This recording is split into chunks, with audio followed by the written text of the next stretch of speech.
Today we're going to be learning Yevamot Daf Pei Gimel. Today's daf is dedicated in honor of the city of Jerusalem for Yomi Yerushalayim, celebrating 55 years since its unification. Today's daf is sponsored by Rebecca Darshan in loving memory of her mother, Helene Isaacs, Chana Bat Avraham David, and Esther Rachel on her 22nd year at Tzek. She was immersed in Torah learning and encouraged others to learn and teach. She lived life to its fullest, and the last 10 years of her life were in Jerusalem. Today's daf is sponsored by Bat Pava, with gratitude to HaKadosh Baruch Hu on the birth of a new grandson, called Lev Moshe, and for the Hanachat Tefillin of his cousin, David Yakir. Also in honor of Rabbanit Michelle, who day in, day out gets up early to teach us the daf. May you have continued strength. Thank you. Okay, we're going to get started now on Daf Pei Gimel. So to review before we start, we had a Mishna on Daf Pei Aleph, which had said the following. Okay, we started with the Sris Chama. I'm not going to get back to that. Then we have Rabbi Yosi and Rabbi Shimon. Remember this pair. Rabbi Yosi and Rabbi Shimon said, androgynous kohen shenasa bat Yisrael ma'achila b'truma. If you have an androgynous, a person who has both male and female genitals, and the androgynous marries a woman, meaning treats himself like a male, he is allowed to have her eat truma. So this basically seems to be saying an androgynous is a definite male, because otherwise you wouldn't let someone eat truma if it wasn't viewed as a definite male. Then I'm going to skip Rabbi Yehuda's halacha right now. We'll get back to it. That's about a tumtum. We'll get back to it soon.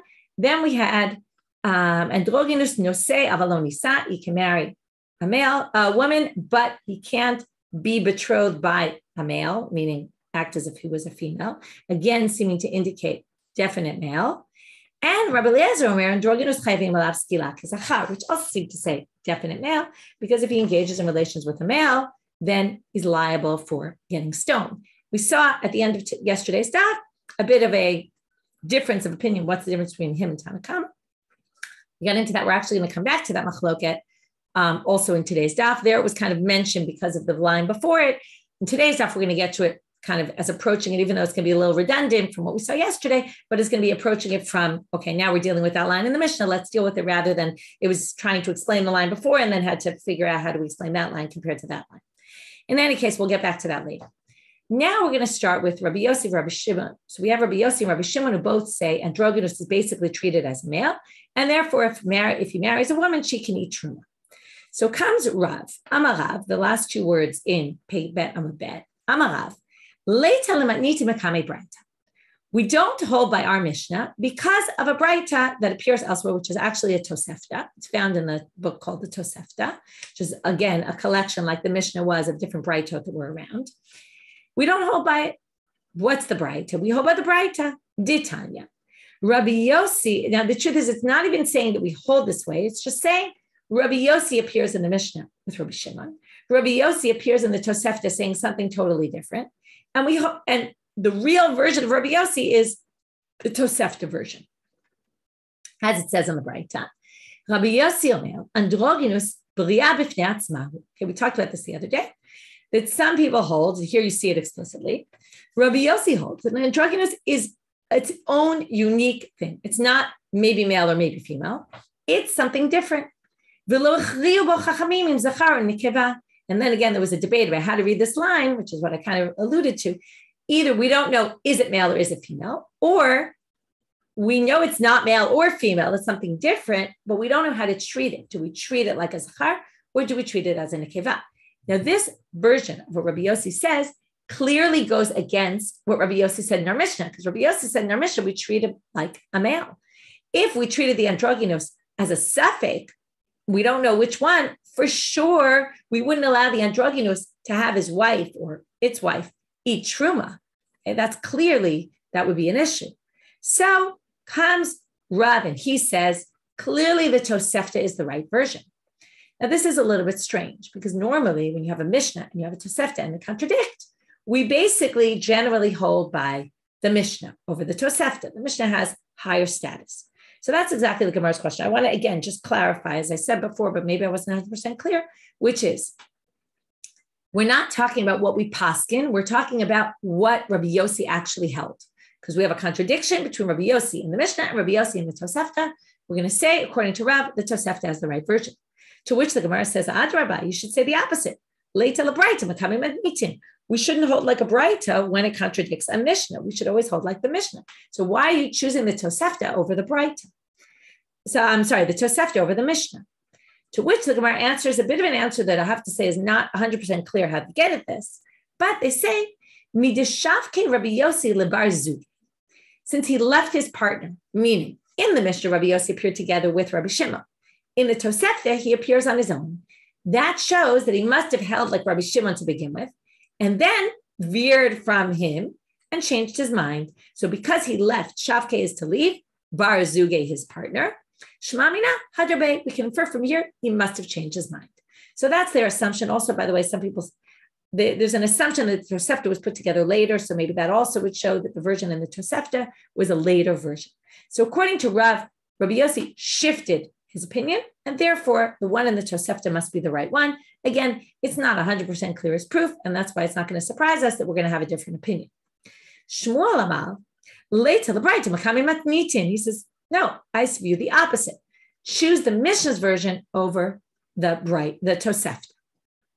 To which the Gemara says, Adrabah, it should be the opposite. Later, makami de braita. Now you might have thought they picked the reason why Rav said, but that's not why. Because you could just say Shmuel just doesn't hold by that. He doesn't think, because he left his bar zug, because he appears by himself. But they give a different reason. They say, Shmuel generally knows to follow individual opinions. Now, this is a very strange thing. You always know when there's an individual who disagrees with the majority. Now, it's interesting in the Mishna, you notice they didn't show the other side, but they're assuming there's obviously another side. And these are individual opinions versus the majority opinion, which is androgynous is safek. Okay, we don't know how to treat an androgynous, which is usually how we view an androgynous in general. So they say here, Shmuel generally holds by an individual opinion. That's not really what it means, because he doesn't. Normally, everybody holds by the majority. But what do we mean by this? We mean that when there's a chumrah, when there's a stricter opinion, when there's the rabbis have a more lenient opinion, and an individual has a stricter opinion, Shmuel says we should be strict like the stricter opinion. Now, what's the stricter opinion here? Stricter opinion is the one shown in the Tosefta, because it means don't let his wife eat truma. So if normally, now how do we know normally Shmuel holds like an individual's opinion when it's more stringent? Well, Rashi is going to tell us, and it's a good review, so we'll read the case that it says there. If you look into Chayish L'chida'a, it's the third line where the lines get a little narrower. Da'amar Shmuel b'hacholetz, okay, Perak hacholetz and Daf Aleph, halacha ki Rabbi Yehuda b'shomer ha'kebam shekidesh achivet achoto. There, Shmuel paskins, and that's the same Shmuel we're talking about here, and Daf Aleph, he holds like Rabbi Yehuda. It's actually Rabbi Yehuda ben Betela, who appears in the Mishnah there. What's the case? Okay, it's about the fourth line in the Mishnah there. If she's waiting for Yibum to one of the brothers, and one of the brothers goes and betroths her sister, that's going to make the sister. And what happens? So it really depends whether you hold Zika or not. If you hold there's Zika, then he can't go through with the marriage to the sister because there's Zika of the sister who his brother was married to and died. She has Zika. She's connected already to the Yabam. So he can't go ahead and finish the marriage to the sister because he's already got Zika to her sister and he can't marry two sisters, and Zika is as if he's married to the sister. So what does Rabbi Yehuda ben Betera say? Rabbi Yehuda ben Betera wait till one of your brothers deals with the Yevamot and does Yibum or Chalitza with her, and then you can finish your marriage to the sister. Then it'll be permitted to you. So he clearly holds there's Zika, and you have to worry about it. If you held Ein Zika, then you just say, okay, so yes, he's supposed to do Yibum with her, but he's already betrothed the other sister. He can go ahead and marry her because he's got other brothers. The other brothers can deal with the Yevamah, and he can go marry the sister. He doesn't have to wait for anything because there's no Zika. He's not connected yet to the Yevamah. Until he acts upon it, he's not connected to her. So it doesn't matter. You can do anything. So that's obviously the more lenient opinion. He disagrees with Rabbi Yehuda ben Betera, which is the rabbi's opinion. Rabbi Yehuda ben Betera is an individual, and he has a stringent opinion, and Shmuel holds like him. So there you see Shmuel holds like stringent opinions against the majority. So why here would he go by the more lenient reading of Rabbi Yosi and not the more strict reading of Rabbi Yosi if he generally holds like an individual's opinion against the rabbin? So they say, right, these aren't exactly the same cases, because here also we're talking not necessarily about paskaning, but we're talking about which is the right version of Rabbi Yosi. But anyway, the Gemara answers a different answer, which is Hanimile. When Shmuel is chayish li'chida'a, he's worried and is stringent like a unique opinion. That's kilomit akamatnitin. That's when it doesn't go against an explicit Mishnah. Notice, where did Rabbi Shimon hold like an individual opinion? Shmuel hold like an individual opinion when it said so explicitly in the Mishnah. But in our case, it goes against an explicit Mishnah to hold like the more strict opinion. The more strict opinion is in the Tosefta, but that directly contradicts what the Mishnah says. So you'd have to uproot a Mishnah to do that. So it says here, but if it's going to uproot a Mishnah, lo chalish. Shmuel is not concerned about an individual opinion and being strict like this individual opinion. And that's why we have no problem with Shmuel saying, I hold like Rabbi Yosi in the Mishnah, who has a more lenient opinion, who basically says you can allow, right? Again, he's not saying I hold by him, but he is saying that's Rabbi Yosi's opinion. The correct Rabbi Yosi is the one found in our Mishnah, that an androgynous is treated like a male. So basically what we did so far is we brought this contradictory Tosefta. We had two approaches. Rav says, go with the version in the Tosefta. Shmuel says, go with the version in the Mishnah. So we have a bit of a disagreement about what Rabbi Yosi actually holds, or not a bit. We have a clear disagreement what Rabbi Yosi holds about androgynous. Now, we don't really know, though, who they paskin like. Do they paskin like Rabbi Yosi or not? And here we're going to have a bit of a complicated line to understand. It sounds simple, but it's really complicated.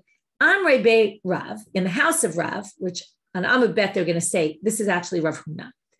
So Rav Huna says, Mishmei de Rav, in the name of Rav, halachat ke Rabbi Yosi ba'androgynous ubahar kava, u'Shmuel omer b'koshi u'b'kiddush.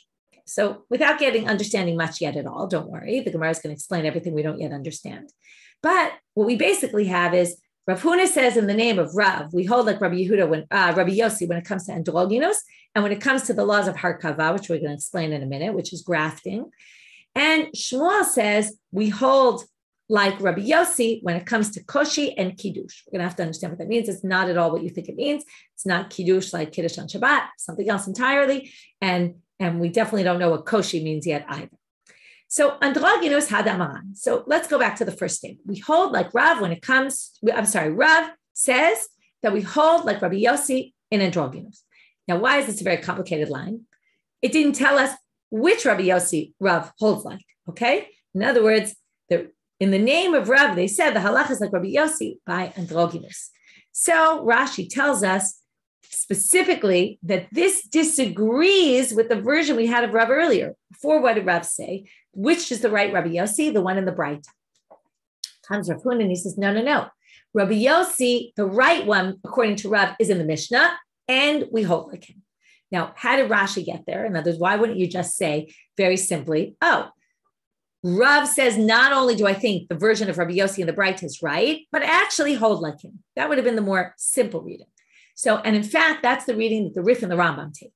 And they think that when it says Rav holds like Rabbi Yosi by androgynous, it means androgynous is safek. We don't know zachar or, sorry, my mistake. I just messed it up, right?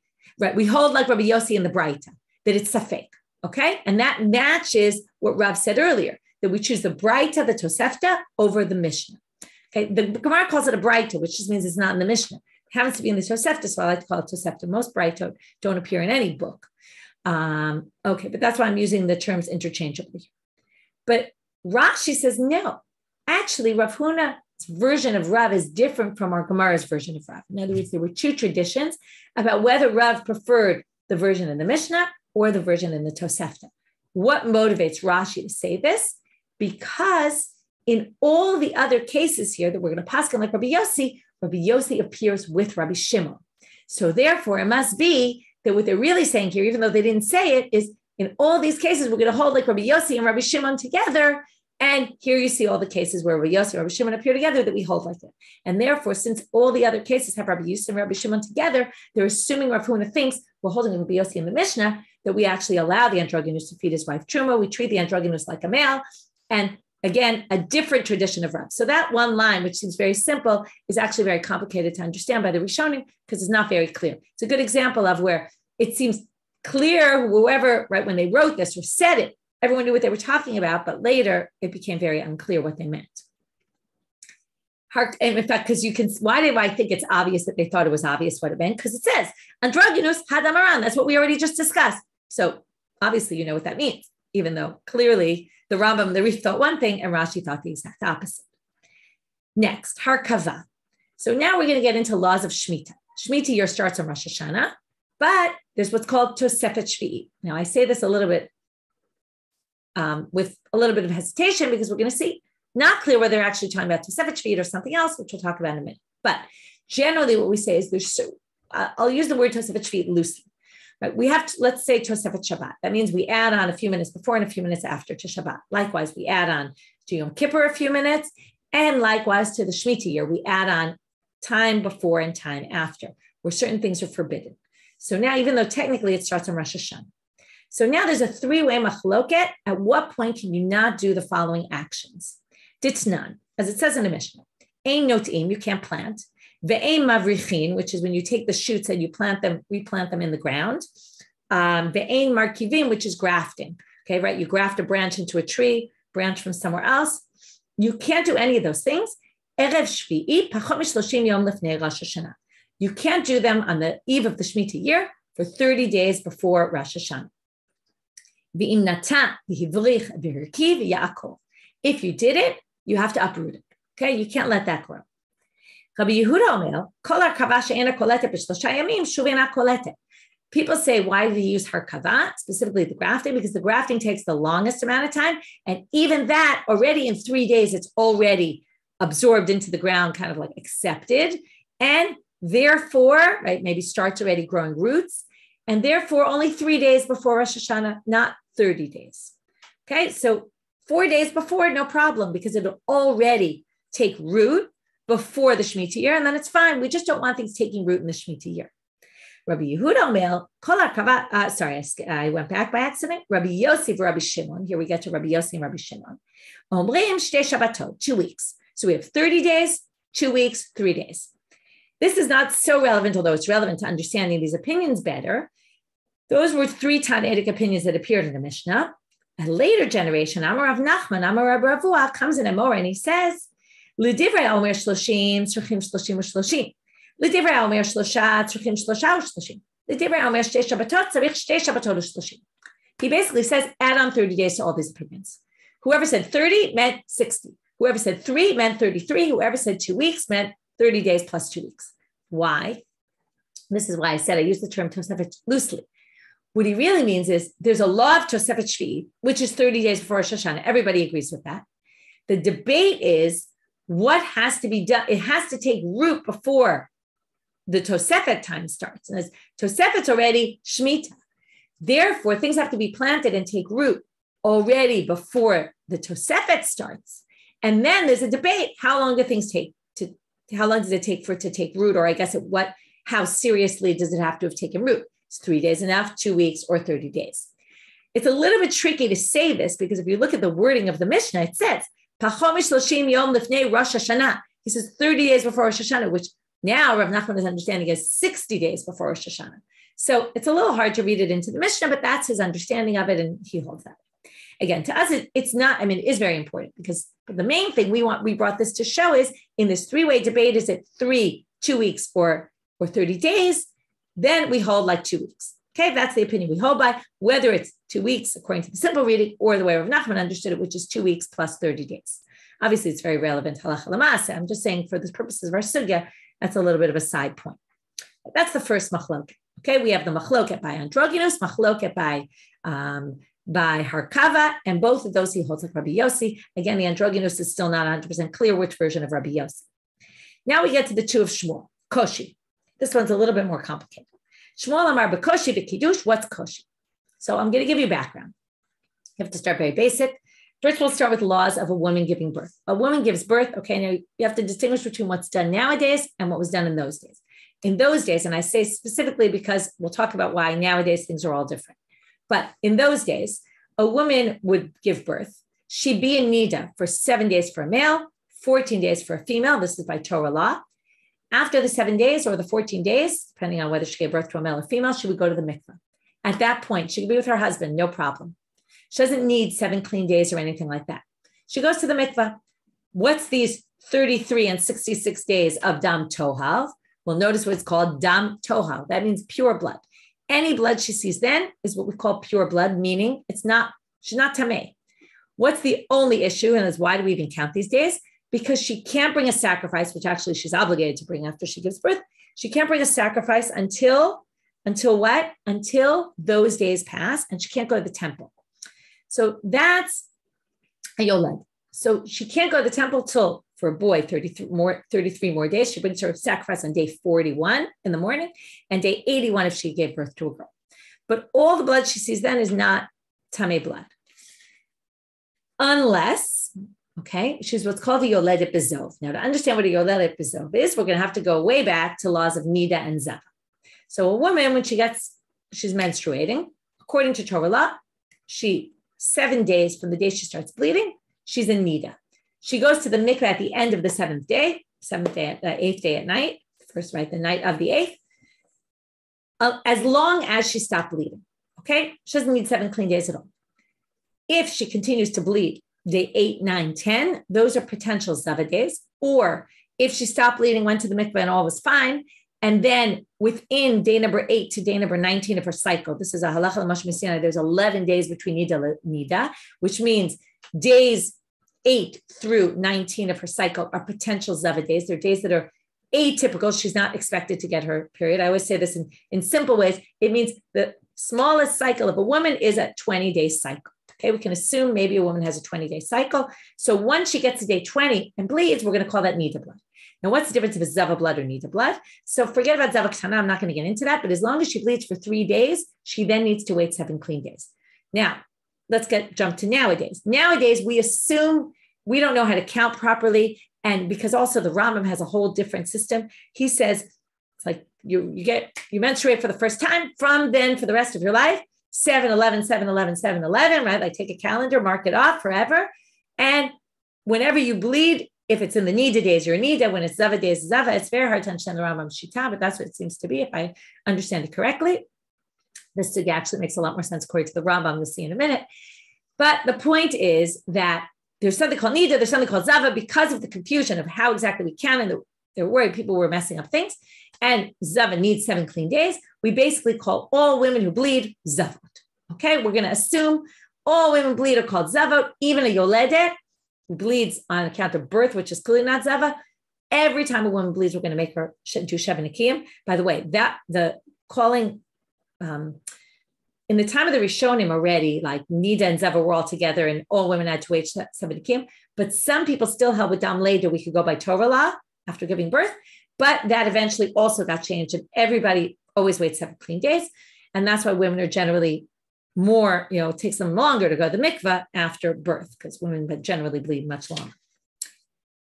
That's the background. Now, we assume nowadays that everyone is what's called yoledet bezov. What is yoledet bezov? So this is what this koshi is going to be. If a woman, koshi means labor pains, okay, contractions. If a woman's having contractions and bleeds, we assume the blood is coming from birth, and therefore we don't call it zava blood. But if a woman bleeds sometime before she gives birth, and there were no contractions or anything, and she bleeds, and here's the tricky part. It would have to be in her zava days. If it was in her nida days, she'd be able to go to the mikvah on day 7, okay, without an issue. But or let's just say she bled for a long time, okay? So how we count nida days and zava days when she's pregnant is a good question, because she's already not getting her period. When I described it before, I said, okay, when you get your period, so the next 11 days are potential zava days. So either yoledet bezov is someone who bled, let's say, for 10 days straight. So the first 7 were nida, the next 3 were zava. Or you could say maybe there's no periods when you're in nida, and therefore any blood that's, atypical blood maybe will be called zava. It's a little bit unclear. But somehow she has this blood for 3 days. She doesn't get out of it, and then she goes into labor. If that happens, she's called the yoledet bezov. And again, in those days, when you didn't need 7 clean days, you would need 7 clean days after giving birth, okay? Because you were already in zava and you never got out of your 7 clean days. However, if the bleeding, the question is, how do we determine what's zava blood and what's blood from birth? So that's what our machloket is about. So Kama yehe kishuya, we're assuming that a woman has contractions and sees blood. Now, women can have contractions in the 7th month, and then not give birth. So what's the cutoff point that we can say these were contractions from birth, and therefore the blood that came along with them was birth blood and not zava blood? Because again, if it's zava blood, and let's say it continued and she never got 7 clean days, and then she gave birth, she'd have to wait the 7 clean days after the birth.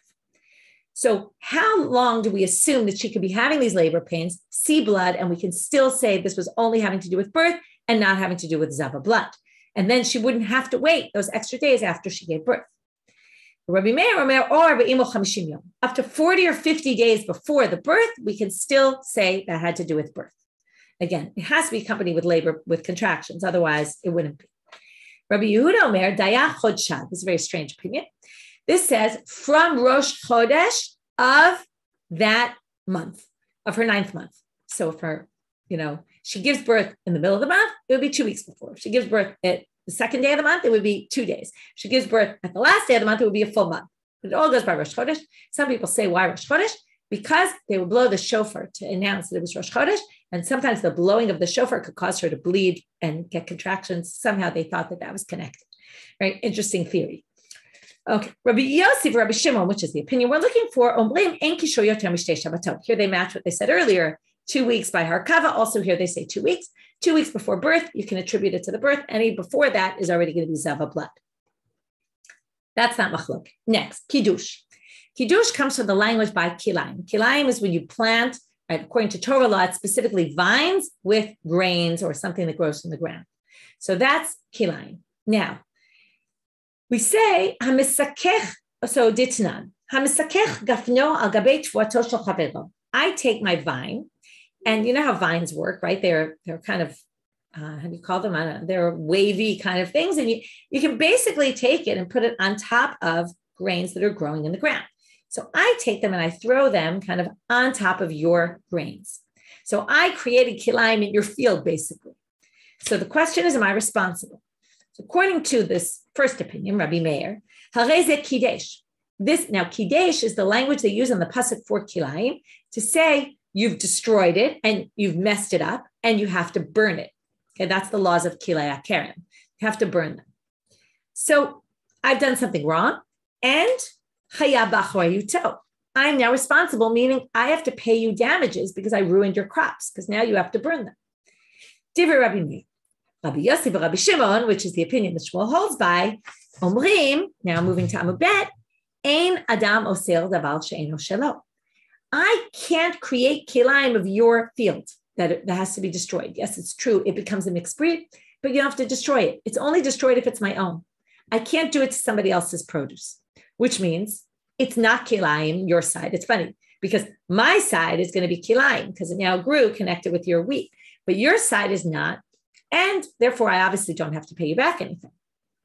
So that's the Rabbi Yosi, Rabbi Shimon that we hold like that. So now a question is going to be, if Rav Huna said that Rav holds like Shmuel in the like Rabbi Yosi in the androgynous and Harkava, and Shmuel holds like Rabbi Yosi in Koshi and Kiddush, the question is going to be, what's the difference between, what does Shmuel say about androgynous and Harkava, and what does Rav say about Kiddush and Koshi?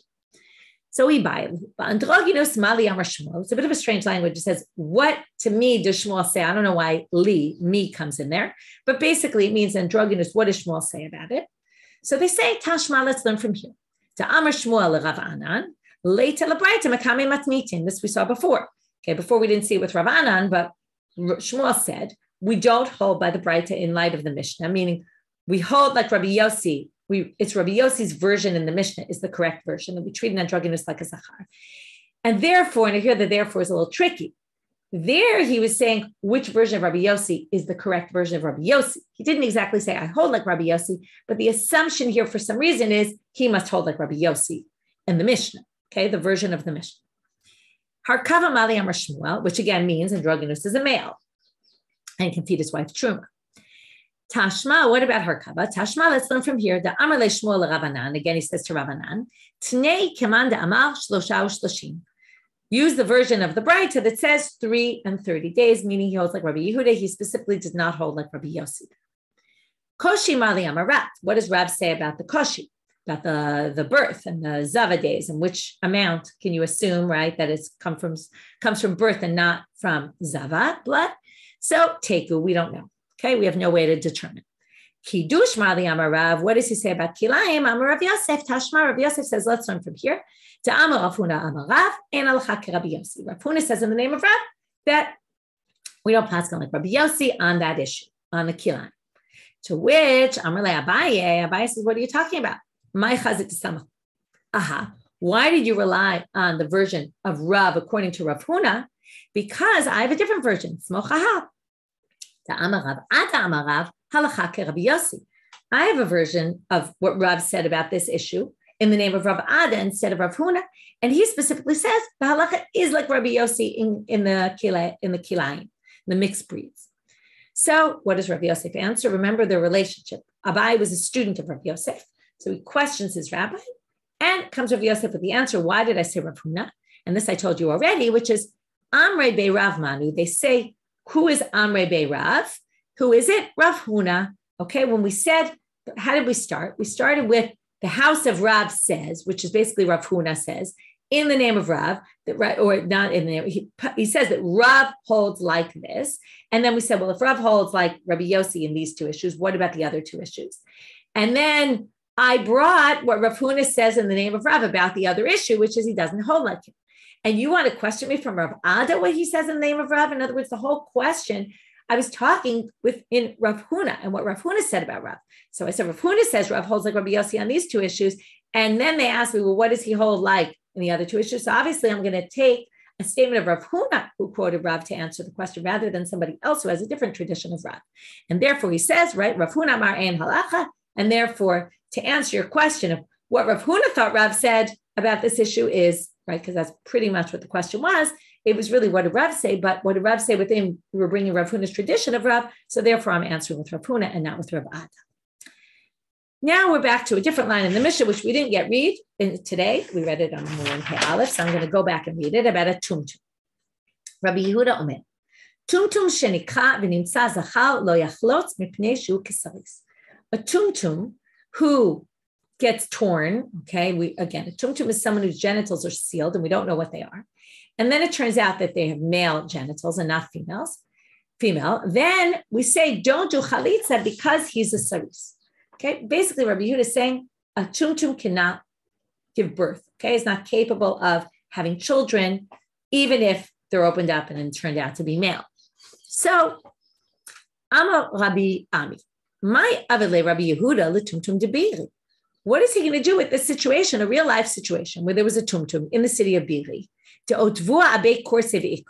put him on a chair and tore him. Basically, it sounds like they did surgery to resolve the situation.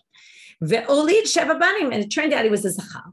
And then he married a woman and had 7 children. So what do you see? Tumtum can have children. How could you say that tumtum is a saris and therefore doesn't do chalitza? So what do we answer? Rabbi Yehuda Amarle, Rabbi Yehuda could say to the guy, Chazer al banav me'ayin him.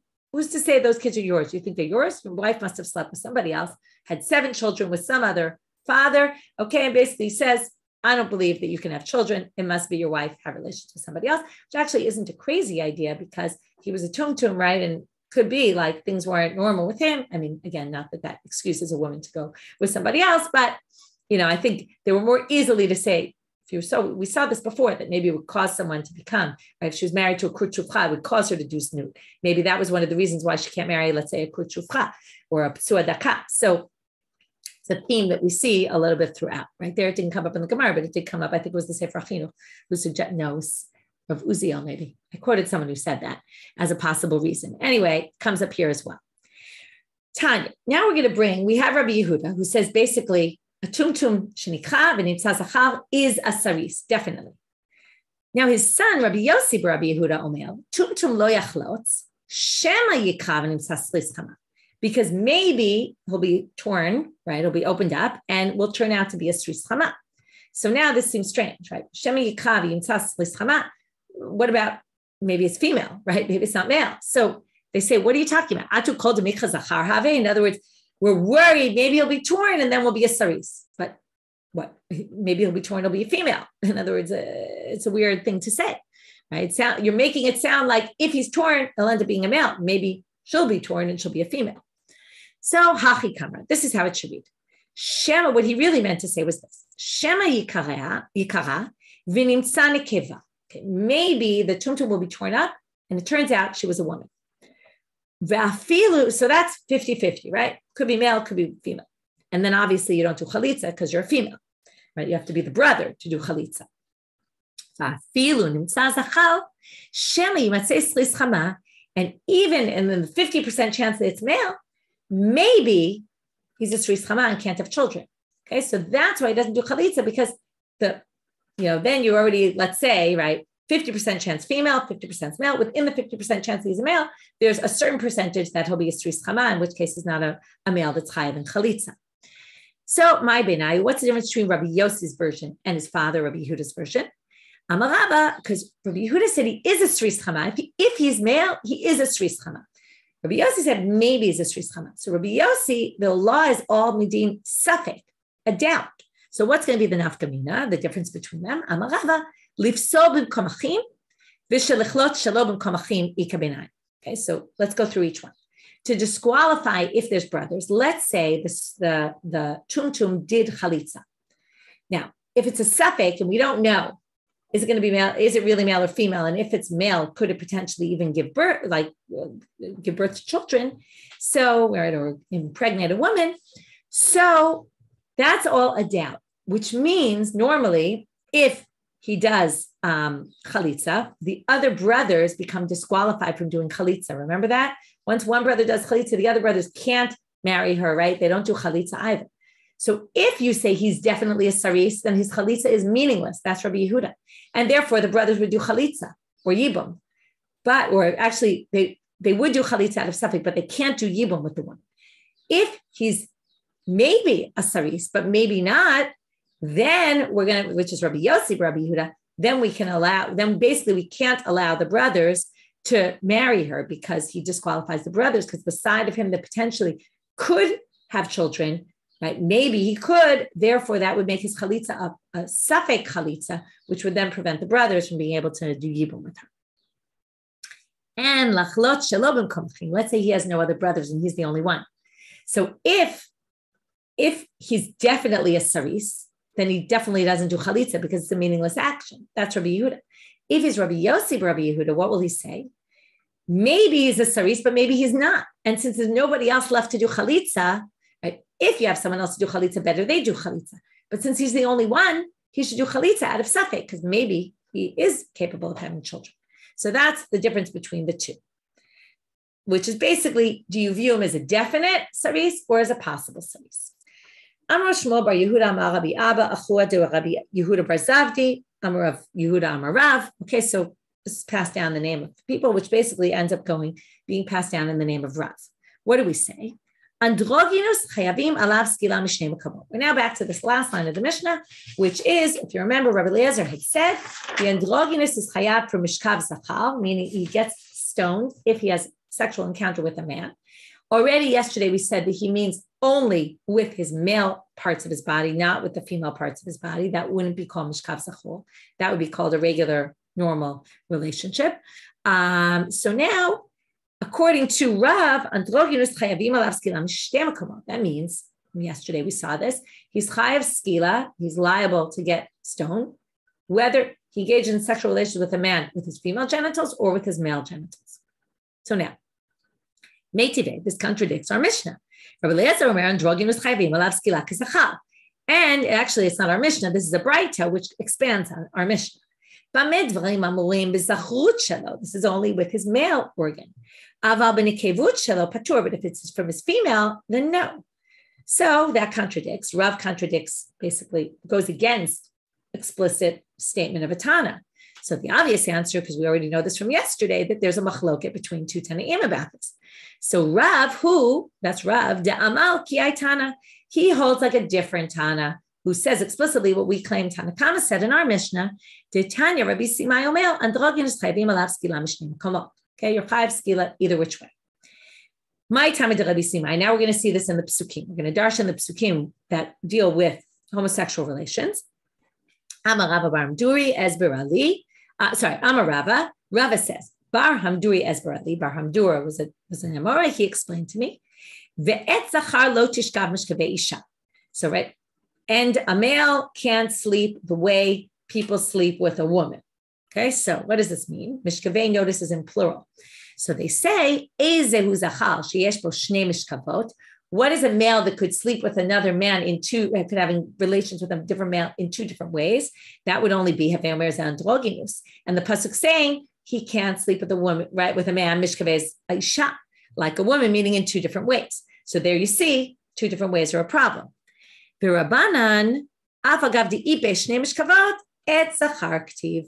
So the rabbis say, even though there's shnei mishkavot, it says et zachar. This is Rabbi Eliezer, they're attributing to the rabbis, which is the basic opinion, which is, no, it says mishkaveh, right, zachar. It says ve'et zachar, meaning a male in the way a male would have relations with a male, meaning with his male part and not with his female. Rabbanan, now, if that's the verse is saying et zachar means with his male part, then it doesn't mean what we thought the pasuk means, which is any regular male can't have relations with another man. So where does he learn that from? Rabbanan zachar greidem and alahu. If he uses zachar for that, here you have to change the nusach. It should be mi ve'et. Okay, not mi isha. It should be ve'et. You notice there's a little note there. The bet goes to the Haggadah Bach, which changes it. Ve'et. Ve'et is an extra word that comes to include not only an androgynous, also a regular male. Isha shelo kedarka menale. Now, many people learn that mishkaveh isha comes to say mishkaveh is not a person who could sleep with a man in two different manners, like an androgynous, but mishkaveh is bi'ah kedarka, bi'ah shelo kedarka, right? Two different ways of having relations. And they learn from this pasuk that if a woman, for example, sleeps with someone who's erva to her, like her father, okay, and they have bi'ah shelo kedarka, which is anal intercourse, then you would be liable also, and they learn it from mishkaveh isha. So where are you going to learn that from if we need the mishkaveh to teach about the androgynous and the two ways the androgynous is obligated?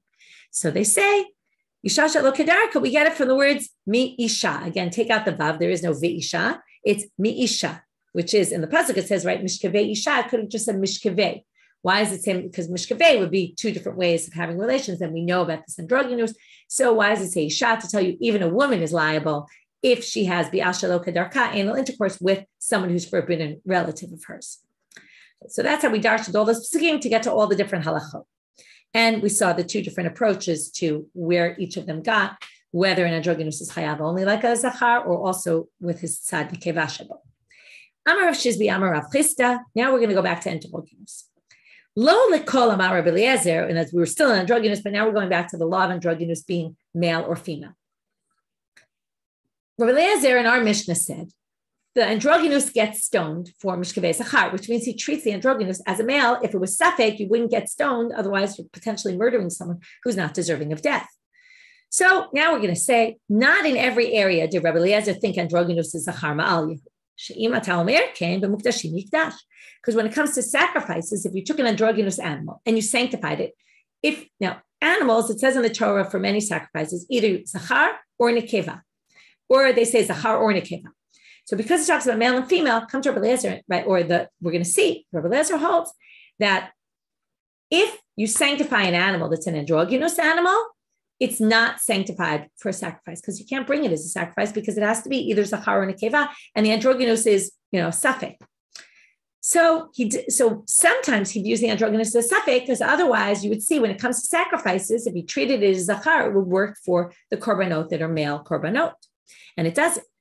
How do we know it's not sanctified? Well, Ditanu Rabbanan. Hanirba v'hamukta v'aneva v'etna numchir v'tumtum v'androgynous mitamim b'gadim beit habriya. Okay, let's go through. Nirba is an animal that someone had relations with the animal, a human. Hamukta is an animal designated for idol worship, but wasn't yet used for idols. Neva was used for idol worship. Etnan is an animal that was given as a gift to a prostitute, and mechir is an animal that was sold for a dog. Okay, these are all things according to the Torah can't be used for sacrifices. And a tumtum and androgynous. Okay, now we're talking here about birds.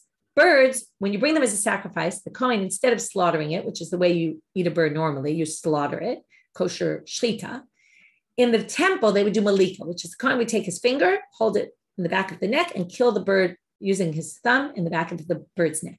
That's called malika. Malika only works instead of shmita. It's the way you do shmita on birds in the temple. And if it's not for a sacrifice, it's actually nevela. It's not kosher. Okay, you can only do it for sacrifices. So if you took any of these animals as if they were sacrifices, and you did malika to them, since they can't be used for sacrifices, it's basically a nevela. Now, the nevela is a dead body that you can't eat, okay? It's not kosher.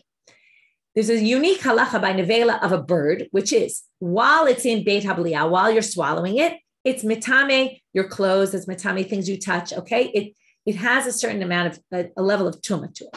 So all these animals are mitame begadim Beit HaBliah because they're mitame your clothes when you're swallowing them, because they're not allowed to be sacrifices. But Rabbi Eliezer Omer, tumtum androgynous ain't mitame begadim Beit HaBliah. When it comes to birds, the tumtum and androgynous are fine. Why?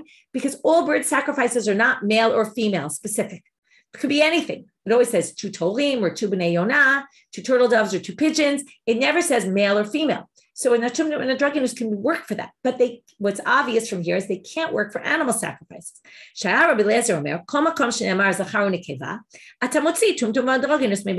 says male or female, like by animal sacrifices. Tumtum and androgynous are no good. Now, what do you see here? Androgynous is not male, according to Rabbi Eliezer, for animal sacrifices. The oath, but by birds, it's an exception. Again, the issue here is not birds. We're trying to get to animals, but we got to them through the birds. But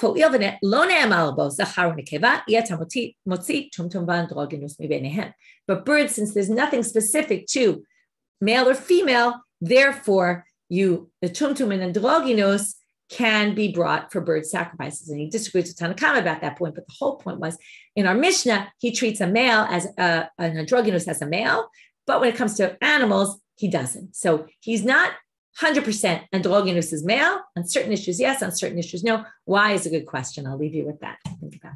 Have a great day, everyone. Shavua Tov and Yom Yerushalayim Sameach.